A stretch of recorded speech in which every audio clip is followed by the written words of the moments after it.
Hands-on po yung ating Pangulong Bongbong Marcos.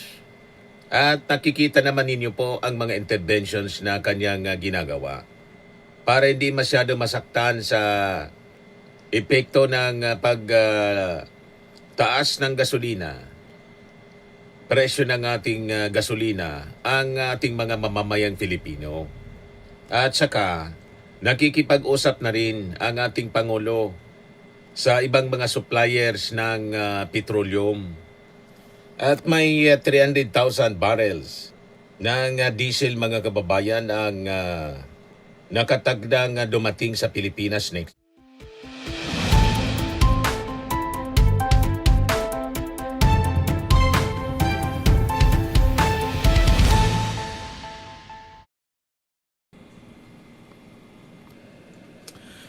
Hello po mga kababayan, si Dante Maravillas. Tuloy lang ang trabaho ng ating Pangulo kahit holiday. Yan ang Pangulo. Walang pahinga, mga kababayan. Yan, sabi dyan. Kahit deklaradong holiday ngayong Biyernes dahil sa Idil Fitr o Feast of Ramadan, tuloy ang trabaho ni Pangulong Ferdinand Marcos Jr. upang masigurong sapat ang supply ng pagkain sa bansa sa gitna ng epekto ng mataas na presyo ng langis. O diba, mga kababayan, ayos na ayos. Kinausap ng ating Pangulo yung mga kumpanya ng pagkain at sumang-ayon na hindi sila magtataas ng presyo ng anumang produkto sa loob ng 2 buwan. So yan ang mga government intervention, mga kababayan. Kinakausap ng ating Pangulo mismo. O ito, pakinggan natin yung kanyang sinabi. Tignan ang ating ang supply ng pagkain at ang presyuhan ng pagkain dahil lahat ng ahensa ng pamahalaan. Siyempre, nilalapitan natin ang mga partner natin na food suppliers para sa pang-araw-araw ng taong bayan. Hindi lamang ang Century, kundi ang iba't ibang mga food Century Tuna Company, pinuntahan niya. Maayos naman ang stock natin. At bukod pa ron, ay sila naman ay pumapayag na to keep the prices na hindi muna basta hindi tataas ang presyo hanggat kaya nila. Kaya siguro mga 1 buwan, yung iba baka 2 buwan, hindi magagalaw yung presyo. Kahit na dumating na tayo, ay patuloy naman natin tinitignan ng supply. Ang supply ay hindi kailangan mag-alala ang taong bayan. Ang food supply natin ay sapat kahit na pangmatagalan. Hindi Century Tuna, Century Pacific Food pala sa Calamba, Laguna, yung pinunta ng ating Pangulong Bongbong. Century Pacific, kala ko Century Tuna. Di ba? Tama pala. Century Food is one of the country's largest branded food companies with products including canned tuna, sardines, meat, dairy, and plant-based alternatives. Century Tuna nga. Pero yung product niya, hindi man Century Tuna lang. Hindi kasi tayo pamilyar. Binisita din ng ating Pangulo yung Agora Market kahapon para i-check ang presyo ng mga bilihin. Hands-on po yung ating Pangulong Bongbong Marcos. At nakikita naman ninyo po ang mga interventions na kanyang ginagawa para hindi masyado masaktan sa epekto ng taas ng gasolina, presyo ng ating gasolina, ang ating mga mamamayang Pilipino. At saka, nakikipag-usap na rin ang ating Pangulo sa ibang mga suppliers ng petroleum. At may 300,000 barrels ng diesel, mga kababayan, ang nakatagdang dumating sa Pilipinas next week. Yan o.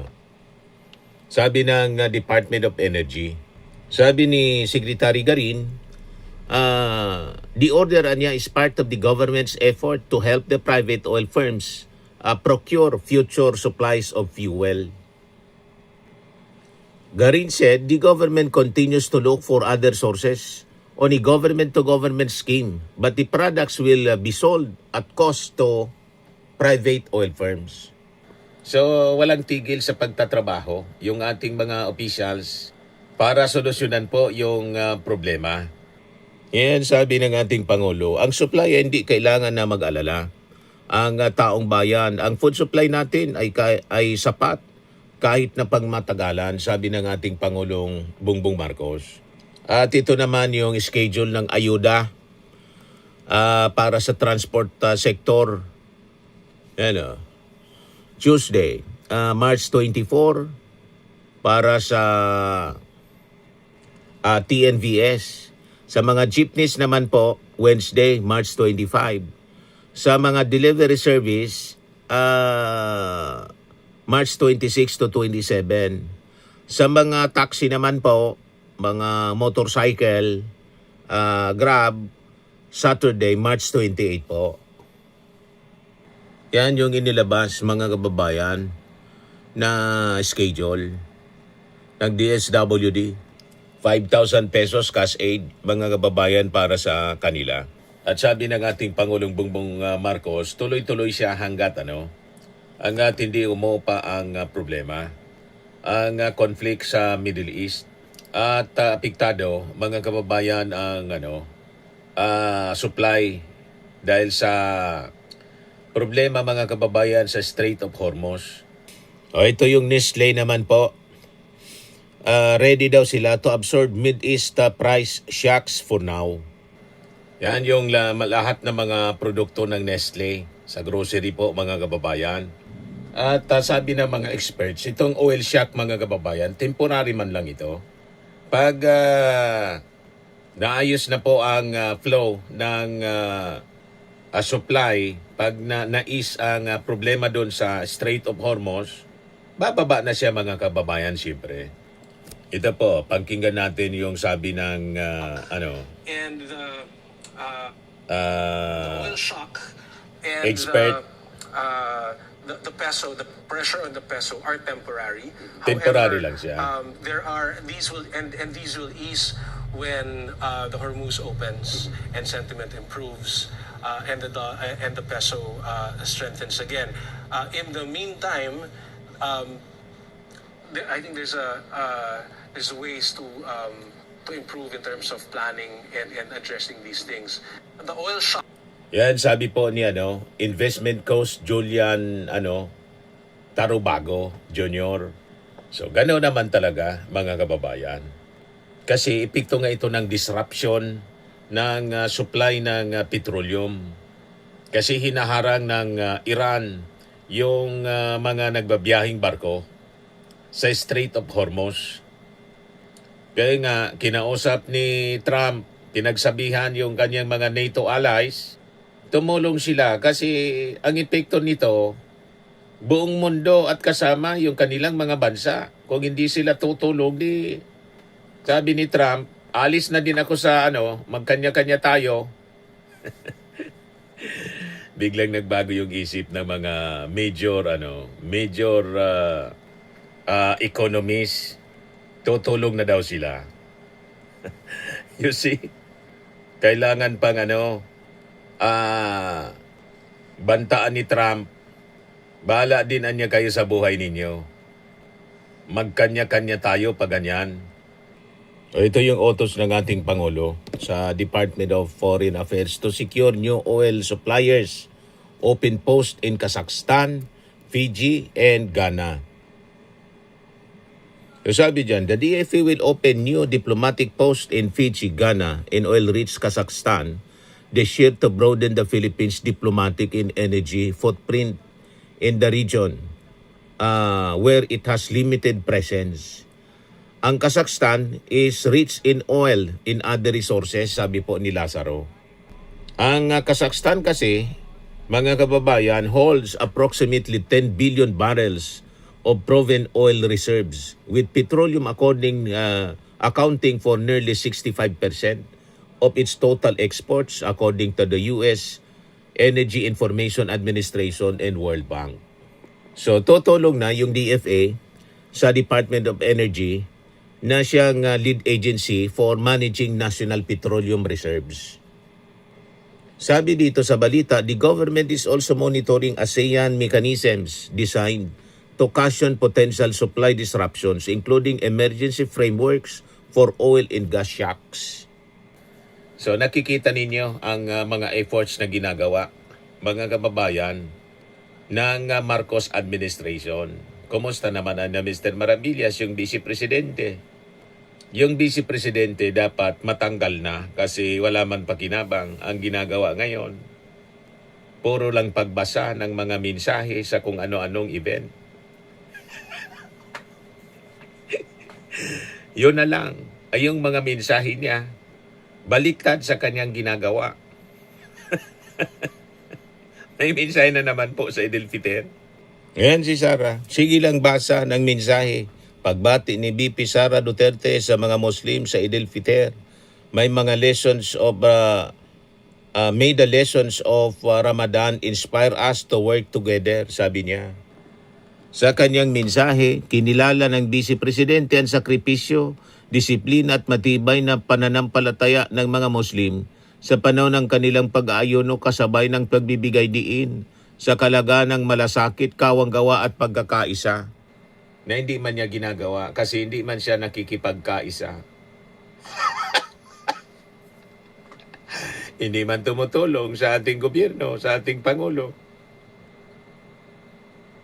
Imbis tumulong kung ano-anong mga sasabi na paninira. Basa naman siya ng mensahe niya. Doon na lang naubos ang kanyang panahon. Kaya sabi ng mga netizens, work together. Wala kang ang ginagawa as BP, hahaha, patawa to. Sabi ni Anania Balikot.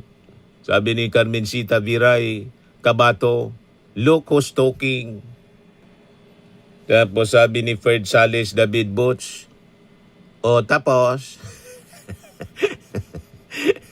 sabi ni Jun Ballesteros, ngik-ngik mo. Sabi ni Aswisef, iyan, sos, umipal na naman ang sayat lustay. Sabi ni Santos Lambert, talaga lang, maipal, pero sa kanyang impeachment, ayaw sumagot. Sabi ni Dado Navarro, aga talaga, mamulitika, wala sa campaign. Wala pa sa campaign period. Sabi ni, Jerome, di maipikita sa video yung pagbati niya kasi malamang di niya maalala yung kung sino babatiin niya, lalo na wala script. Sabi ni Laksimar, alam kaya niyang sinasabi niyang work together. Sabi ni Ricardo Palustre, ano let's work together? We, di nga. At ikaw? Walang makumbinsi si Sara. Ayan si Sara. Oh. Sige lang basa. Assalamualaikum warahmatullahi wabarakatuh. Madayaw maya adlaw kaninyong tanan.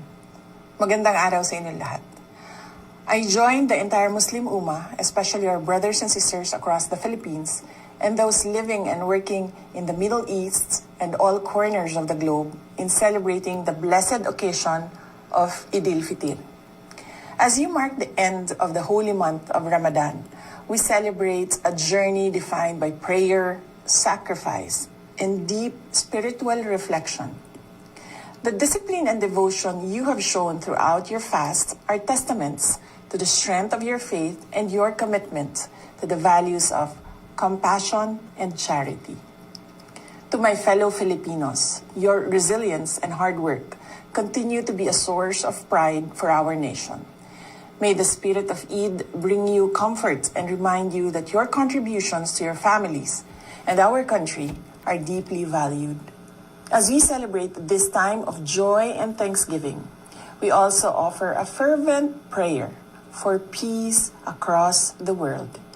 May the lessons of Ramadan inspire us to work together toward a global community that is inclusive, safe, and anchored in the pursuit of the common good. May your homes be filled with peace, and may your hearts be filled with the light of Allah's blessings. Eid Mubarak! Mahalin natin ang Pilipinas para sa Diyos sa bayan at sa bawat pamilyang Pilipino. Ayan yung bait-baitan niyang mensahe. O, ito naman yung Chucky. Hindi ko na i-replay po kasi alam na ninyo kung ano yung bibitawan niyang salita dito. Ito yung Chucky.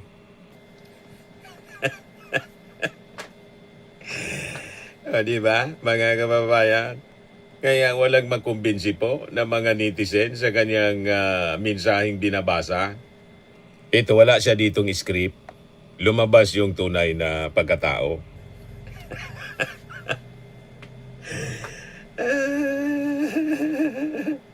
Ayan man lang po mga kababayan. Ako po si Dante Maravillas. Bye-bye. God bless.